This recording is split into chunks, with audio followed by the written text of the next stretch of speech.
So I think one of the reasons that you see not one Democrat in this hearing room right now asking these questions is because how do you defend the indefensible? What are they going to say? I mean, there has never been a more reckless, negligent administration that I can remember in my lifetime. And as an attorney general, as the wife of a law enforcement officer, as a federal prosecutor, as a judge, I sat horrified that that was the person that was in charge of our safety, our commander-in-chief, in charge of our borders.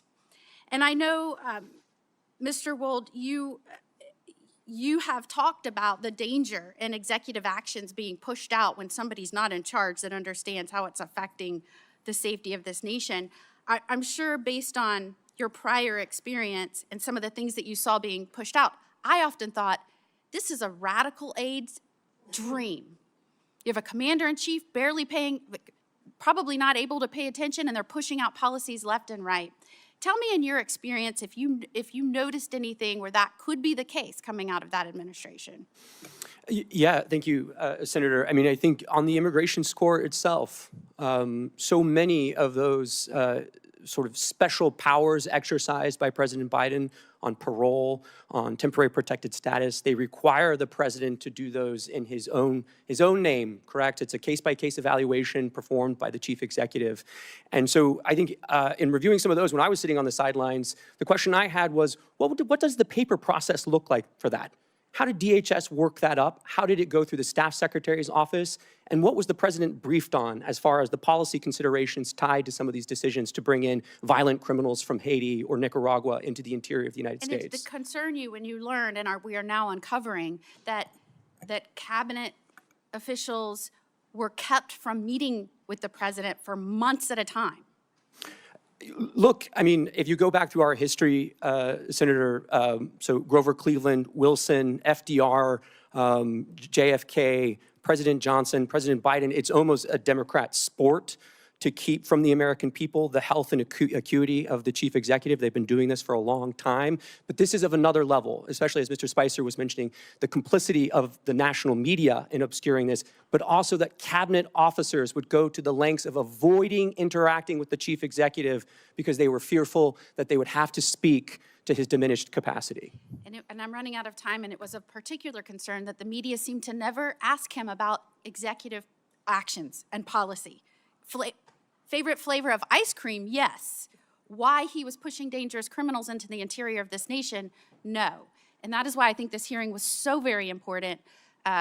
What was coming out of this administration was a radical wish list, and certainly you can see it, what has happened to the consequences playing out right now, and now I think we're all seeing why. Thank you. Senator Blackburn. Thank you, Mr. Chairman, and I'm so pleased. I joined my colleague from Florida in saying it is time that we have this hearing. All across Tennessee, I hear from people every single week that say, what was really going on in the White House, and why would no one say anything when with your very own eyes you could look at any of the footage and see what was transpiring with President Biden. And I think the fact that many of his own cabinet members knew that he was not fit to serve and that there was a cabal behind the curtain who was making all the decisions. It is so offensive to the American people. And it's not something that is a partisan issue. As I talk with Democrats, many of them have lost faith in what they thought was going to be a very moderate Joe Biden administration, and it turned into be the far left Bernie Sanders version of the Democrat Party that was using the auto pen and making decisions and committing our great nation to policies that the American people did not support and would never have supported. And I fully believe that because of that overreach and that flippant attitude that much of his staff had toward the policies of this nation,